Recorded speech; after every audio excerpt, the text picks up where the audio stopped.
Halo teman-teman sejawat perawat, ketemu lagi dengan Sukses P3K. Pada kesempatan kali ini, kita akan membahas materi diagnosa keperawatan berdasarkan SDKI. Baik, kita mulai dengan kategori diagnosa keperawatan. Yang pertama, fisiologis, kedua, psikologis, ketiga, perilaku, keempat, relasional, dan yang kelima adalah lingkungan.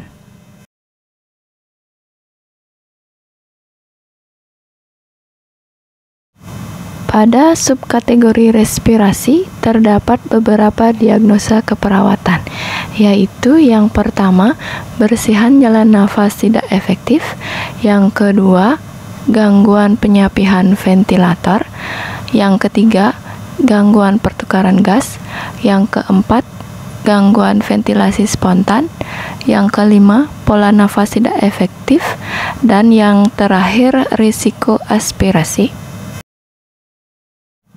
Selanjutnya, untuk subkategori sirkulasi, terdapat 11 diagnosa keperawatan, yaitu yang pertama, gangguan sirkulasi spontan, kedua, penurunan curah jantung, ketiga, perfusi perifer tidak efektif, keempat, risiko gangguan sirkulasi spontan, yang kelima, risiko penurunan curah jantung, yang keenam, risiko perdarahan, yang ketujuh, risiko perfusi gastrointestinal tidak efektif, yang kedelapan, risiko perfusi miokard tidak efektif, 9, risiko perfusi perifer tidak efektif, 10, risiko perfusi renal tidak efektif, yang terakhir 11, risiko perfusi cerebral tidak efektif.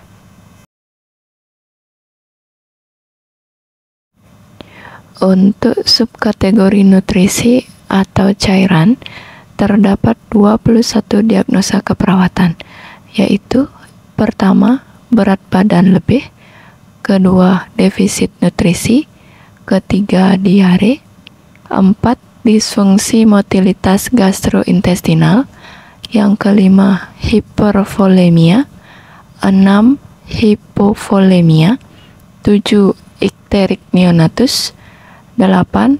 Kesiapan peningkatan keseimbangan cairan, 9. Kesiapan peningkatan nutrisi, 10. Ketidakstabilan kadar glukosa darah, 11. Menyusui tidak efektif, 12. Obesitas, 13. Risiko berat badan lebih, 14. Risiko defisit nutrisi, 15. Risiko disfungsi motilitas gastrointestinal, 16. Risiko hipovolemia, 17. Risiko ikterik neonatus, 18. Risiko ketidakseimbangan cairan, 19. Risiko ketidakseimbangan elektrolit, 20. Risiko ketidakstabilan kadar glukosa darah, dan terakhir 21. Risiko syok.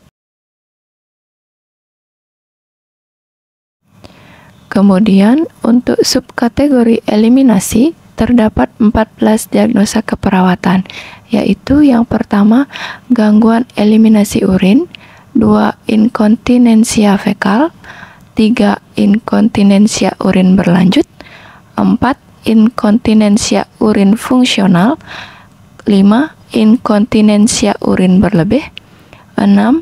Inkontinensia urin refleks, 7. Inkontinensia urin stres, 8. Inkontinensia urin urgensi, 9. Kesiapan peningkatan eliminasi urin, 10.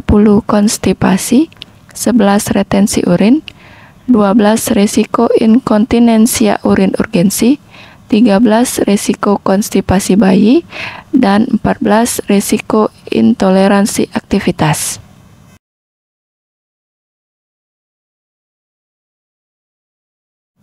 Kemudian, untuk subkategori aktivitas dan istirahat, terdapat 7 diagnosa keperawatan, yaitu 1. Disorganisasi perilaku bayi, 2. gangguan mobilitas fisik, 3. Gangguan pola tidur, 4. Intoleransi aktivitas, 5. Keletihan, 6. Kesiapan peningkatan tidur, 7. Risiko disorganisasi perilaku.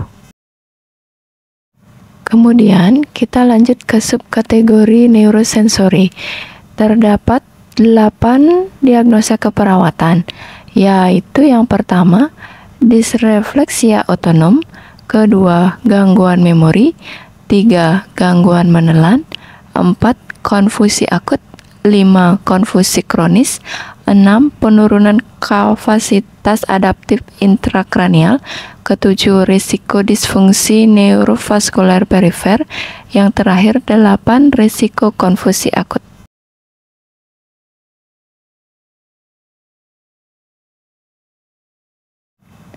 Kemudian kita lanjut ke subkategori reproduksi dan seksualitas. Terdapat 5 diagnosa keperawatan, yaitu yang pertama, disfungsi seksual, kedua, kesiapan persalinan, 3. Pola seksual tidak efektif, 4. Risiko disfungsi seksual, dan yang kelima, risiko kehamilan tidak dikehendaki.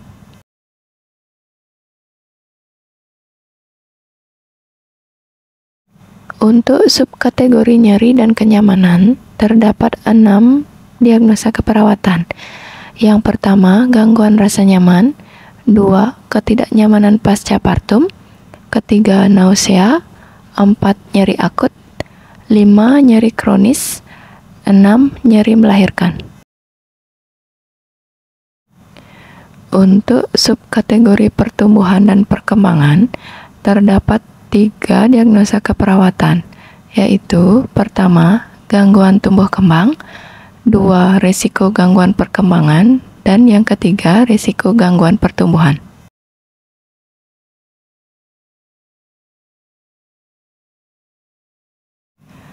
Untuk subkategori integritas ego, terdapat 25 diagnosa keperawatan, yaitu pertama, ansietas, 2. Berduka, 3. Distres spiritual, 4. Gangguan citra tubuh, 5. Gangguan identitas diri, 6. Gangguan persepsi sensori, 7. Harga diri rendah kronis, 8. Harga diri rendah situasional, 9. Keputusasaan, 10. Kesiapan peningkatan konsep diri, 11. Kesiapan peningkatan coping keluarga, 12. Kesiapan peningkatan coping komunitas, 13. Ketidakberdayaan, 14. Ketidakmampuan coping keluarga, 15. Coping defensif, 16. Coping komunitas tidak efektif, 17. Coping tidak efektif,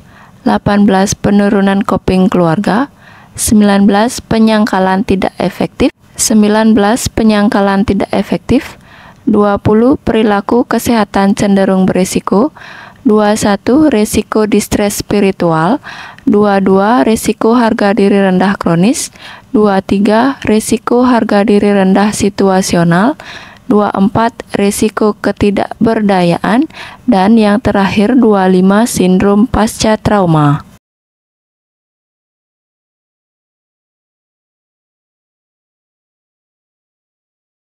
Kemudian, subkategori kebersihan diri, terdapat 1 diagnosa keperawatan, yaitu defisit perawatan diri. Kemudian, subkategori penyuluhan dan pembelajaran, terdapat 8 diagnosa keperawatan, yaitu 1. Defisit kesehatan komunitas, 2. Defisit pengetahuan, 3. Kesiapan peningkatan manajemen kesehatan, 4. Kesiapan peningkatan pengetahuan, 5. Ketidakpatuhan, 6. Manajemen kesehatan keluarga tidak efektif, 7. Manajemen kesehatan tidak efektif, 8. Pemeliharaan kesehatan tidak efektif.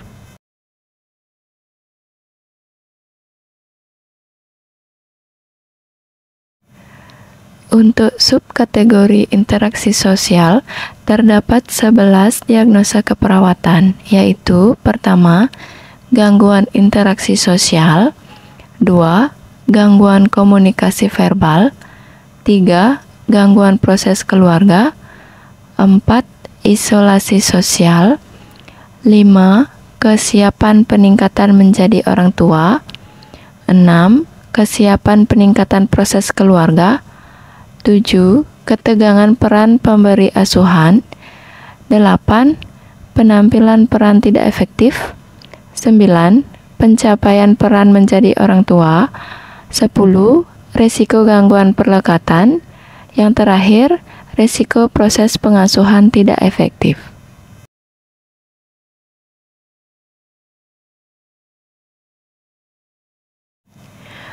Kemudian, untuk subkategori keamanan dan proteksi, terdapat 21 diagnosa keperawatan, yaitu gangguan integritas kulit atau jaringan, 2. Hipertermia, 3. Hipotermia, 4. Perilaku kekerasan, 5. Perlambatan pemulihan pasca bedah, 6. Risiko alergi, 7. Risiko bunuh diri, 8. Risiko cedera, 9. Risiko cedera pada ibu, 10. Risiko cedera pada janin, 11. Risiko gangguan integritas kulit atau jaringan, yang ke-12 risiko hipotermia, 13.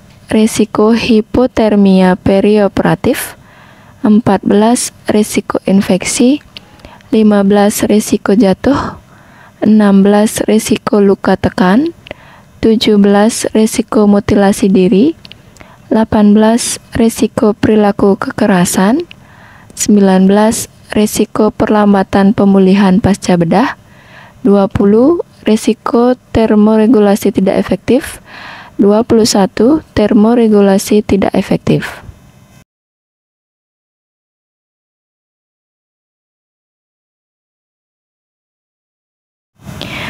Baik sahabat sukses P3K, demikian pembahasan diagnosa keperawatan. Mohon dibantu like, komen, dan subscribe channel ini ya. Terima kasih.